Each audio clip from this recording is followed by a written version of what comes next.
అశ్వ సంవత్సరంలో కైలాస యాత్ర Sri Gayatri tours and travels 8977349696. ఒడిశాలోని కటక్లో ఘోర అగ్ని ప్రమాదం చోటు చేసుకుంది. ఎస్సీబీ వైద్య కళాశాల హాస్పిటల్ ట్రామా కేర్ ఐసీయూలో ఆదివారం అర్ధరాత్రి చెలరేగాయి మంటలు. అయితే ప్రమాదంలో 10 మంది రోగులు మృతి చెందినట్లుగా సమాచారం. మరో 11 మందికి తీవ్రంగా గాయపడ్డారు. అయితే హాస్పిటల్ని సందర్శించారు ఒడిశా ముఖ్యమంత్రి మోహన్ చరణ్ మాఝీ. అయితే చికిత్స పొందుతున్నటువంటి బాధితులను కూడా ఆయన పరామర్శించినటువంటి పరిస్థితి కనబడుతుంది. ఈ అగ్ని ప్రమాదానికి ప్రధానమైనటువంటి కారణం ఇంకా ధృవీకరించలేదు. ఇక ఇదే అంశానికి సంబంధించి మరింత సమాచారం మా ప్రతినిధి భరత్ అందిస్తారు. భరత్, ఒరిస్సాలో కటక్లో జరిగినటువంటి ఈ అగ్ని ప్రమాదానికి సంబంధించి ప్రధాన కారణంగా ఏమైనా వెల్లడించారు? సో తాజా అప్డేట్స్ ఏంటి? ఏదైతే ఒడిస్సాలోని కటక్ లో ఉన్నటువంటి ఎస్సీబీ వైద్య కళాశాల హాస్పిటల్లో భారీ అగ్ని ప్రమాదం చోటు చేసుకుంది. అగ్ని ప్రమాదానికి సంబంధించినంత వరకు కూడాను ఆదివారం అర్ధరాత్రి చెలరేగడంతో సుమారు 10 మంది రోగులు మృతి చెందినట్లుగా సమాచారం ఉంటుంది. మరొక 11 మందికి తీవ్ర గాయాలైనట్టుగా సమాచారం ఉంది. అయితే మరీ ముఖ్యంగా ఆసుపత్రికి సంబంధించినంత వరకు ట్రామా కేర్ విభాగంలో ఉన్నటువంటి ఐసీయూకి సంబంధించినంత వరకు కూడా ఎయిర్ కండిషన్ సిస్టమ్ నుంచి షార్ట్ సర్క్యూట్ కారణంగా ప్రమాదం జరిగినట్లు ప్రాథమిక అంచనా వేస్తున్నటువంటి సిచ్యువేషన్ అయితే కనిపిస్తా ఉంది. ట్రామా కేర్ యూనిట్ కి సంబంధించినంత వరకు మొదటి అంతస్తులో ఈ మంటలు చెలరేగినటువంటి పరిస్థితి. అయితే ఐసీయూ కావడంతో తీవ్ర అనారోగ్యంలో ఉన్నటువంటి రోగులను ఐసీయూలో ఉంచేటటువంటి పరిస్థితి ఉంటుంది.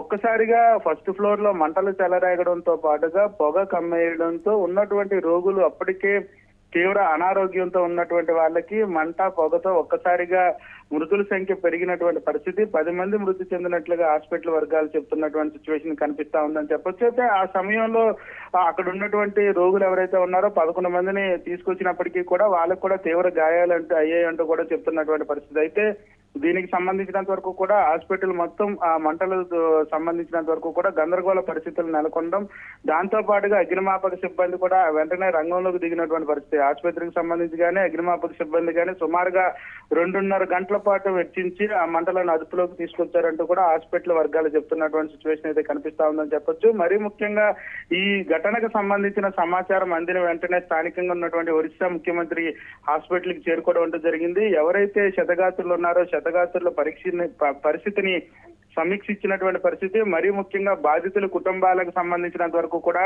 పరామర్శించినటువంటి పరిస్థితి అయితే కనిపిస్తా ఉంది. మరి దానికి సంబంధించినంత వరకు ఎవరైతే మృతులు ఉన్నారో మృతుల కుటుంబాలకు సంబంధించినంత వరకు 25 లక్షల రూపాయలు చొప్పున పరిహారం అందించినటువంటి పరిస్థితి. అదేవిధంగా రాష్ట్ర ఆరోగ్య కార్యదర్శి అయినటువంటి ఒరిస్సా రాష్ట్ర ఆరోగ్య కార్యదర్శికి జిల్లా కలెక్టర్ కి సంబంధించినంత వరకు కూడా దీనికి సంబంధించినంత వరకు కూడా సహాయక చర్యలు చేపట్టడంతో పాటుగా ఏదైతే ప్రమాదానికి కారణాలకు సంబంధించినంత వరకు ఖచ్చితమైనటువంటి వివరాలను వెల్లడి చేయాలంటూ కూడా ఇప్పటికే ముఖ్యమంత్రి ఆదేశాలు జారీ చేసినటువంటి పరిస్థితి అయితే కనిపిస్తా ఉందని చెప్పొచ్చు. ఒక్కసారిగా మంటలు చెలరాగడంతో పాటుగా పెద్ద ఎత్తున పొగ రాగడంతో ఒక ట్రామా కేర్ యూనిట్ తో పాటుగా పక్కనున్నటువంటి వార్డుల్లో కూడా ఈ పొగ చేరుకోవడంతో హాస్పిటల్ అంతా కూడా గందరగోళ పరిస్థితులు నెలకొన్నాయి. వేరే చోటికి తరలించేటువంటి ప్రక్రియ పూర్తయిందా? సో దానికి సంబంధించినటువంటి వివరాలు ఏమైనా వెల్లడించారా? ఏదైతే ప్రమాదం జరిగిన వెంటనే హాస్పిటల్ సిబ్బందితో పాటుగా అక్కడికే ఫైర్ అండ్ సేఫ్టీ అధికారులు, అదే విధంగా సహాయక చర్యలకు సంబంధించినంత వరకు సిబ్బంది కూడా వెంటనే రంగంలోకి దిగినటువంటి పరిస్థితి. 11 మంది రోగుల్ని ఎక్కడైతే ట్రామా కేర్ లో ప్రమాదం జరిగిందో ఆ ప్రమాదం జరిగినటువంటి ప్రాంతం నుంచి కూడా షిఫ్ట్ చేసినటువంటి పరిస్థితి. 10 మంది అయితే మాత్రం మృతి చెందారంటూ కూడా చెప్తున్నటువంటి సిచ్యువేషన్. ఎప్పటికైతే మంటలు అదుపులోకి వచ్చినటువంటి నేపథ్యం, మరీ ముఖ్యంగా అక్కడ ఉండేటటువంటి క్షతగాత్రులకు సంబంధించినంత వరకు కూడా మెరుగైన వైద్యం అందించేలా ప్రైవేట్ హాస్పిటల్కి ఇప్పటికే తరలించినటువంటి సిచ్యువేషన్ అయితే కనిపిస్తా ఉంది. ఎవరైతే మృతులు ఉన్నారో మృతులకు ఎక్స్గ్రేషియా ప్రకటించినటువంటి సిచ్యువేషన్. దాంతో పాటుగా పక్క వార్డులకు సంబంధించినంత వరకు ఎవరైతే ఇబ్బంది పడుతున్నారో వాళ్ళందరికీ కూడా మెరుగైన వైద్యం అందే విధంగా కూడాను ఇప్పటికే ముఖ్యమంత్రి ఆదేశాలు జారీ చేసినటువంటి సిచ్యువేషన్ అయితే కనిపిస్తా ఉంది. ఒరిస్సాకు సంబంధించినంత వరకు కూడాను ఒరిస్సాకు సంబంధించి వైద్య ఆరోగ్య శాఖతో పాటుగా అక్కడ ఉన్నటువంటి హెల్త్ మినిస్టర్ ను కూడా అక్కడే ఉన్నటువంటి సిచ్యువేషన్, అక్కడే ఉండి పర్యవేక్షించి ఆరోగ్యం అక్కడ ఉండేటటువంటి 6 రోగులకు సంబంధించినంత వరకు ఆరోగ్య పరిస్థితి మెరుగుపడేంత వరకు కూడాను అక్కడే ఉండాలంటూ కూడా ముఖ్యమంత్రి ఆదేశాలు జారీ చేసినటువంటి సిచ్యువేషన్ అయితే కనిపిస్తుంది. ఒరిస్సాకు సంబంధించినంత వరకు కూడా ఈ ఘటనతో ఒక్కసారిగా ఉలికిపడినటువంటి పరిస్థితి. ఆసుపత్రి వర్గాలకు సంబంధించినంత వరకు కూడా ప్రధానంగా ఈ ఘటనకు సంబంధించినంత వరకు షార్ట్ సర్క్యూట్ కారణమా లేకపోతే ఇంకే కారణాలు ఉన్నాయా అనే దానిపై కూడా విచారణకు ఆదేశాలు జారీ చేసినటువంటి పరిస్థితి కనిపిస్తా ఉందని చెప్పొచ్చు. Right Bharat, thank you.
మనం విజువల్లో చూస్తున్నట్లు ఒరిస్సాలోని కటక్లో జరిగినటువంటి అగ్ని ప్రమాదం కారణంగా ఎస్సీబీ వైద్య కళాశాల హాస్పిటల్ ట్రామా కేర్ ఐసీయూలో కూడా ఈ అగ్ని ప్రమాదం చోటు చేసుకుంది. సో హాస్పిటల్లో ఉన్నటువంటి పేషెంట్లందరినీ కూడా ఆల్మోస్ట్ వేరే ప్రాంతాలకి తరలిస్తున్నారు.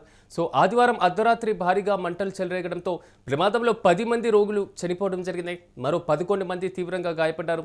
అయితే హాస్పిటల్ని సందర్శించారు ఒరిస్సా ముఖ్యమంత్రి మోహన్ చరణ్. అయితే ఈ నేపథ్యంలో చికిత్స పొందుతున్నటువంటి బాధితులను కూడా ఆయన పరామర్శించినటువంటి పరిస్థితి కనబడుతుంది. సో వైద్యం కోసం మరి ముఖ్యంగా అనారోగ్యం కారణంగా హాస్పిటల్కి వచ్చి అక్కడే మృతి చెందినటువంటి వారికి సంబంధించి కూడా కొంతవరకు ఆందోళన వ్యక్తమవుతున్నటువంటి పరిస్థితి. ప్రధానంగా ఈ అగ్ని ప్రమాదానికి షార్ట్ సర్క్యూటే కారణమా అనేటువంటి కోణంలో కూడా దర్యాప్తు కొనసాగుతుంది. ప్రెజెంట్ అయితే మాత్రం హాస్పిటల్లో ఉన్నటువంటి పేషెంట్లందరినీ కూడా వేరే హాస్పిటల్స్కి తరలిస్తున్నటువంటి సిచ్యువేషన్స్ కనబడుతున్నాయి. సో ఆ ట్రామా కేర్ ఐసీయూలో చెలరేగినటువంటి మంటల కారణంగా హాస్పిటల్లో ఉన్నటువంటి ఇతర విభాగాలకు కూడా దట్టమైనటువంటి పొగలు కమ్ముకున్నటువంటి పరిస్థితి. సో ప్రెజెంట్ అయితే మాత్రం అక్కడ సహాయక చర్యలు కొనసాగుతున్నాయి.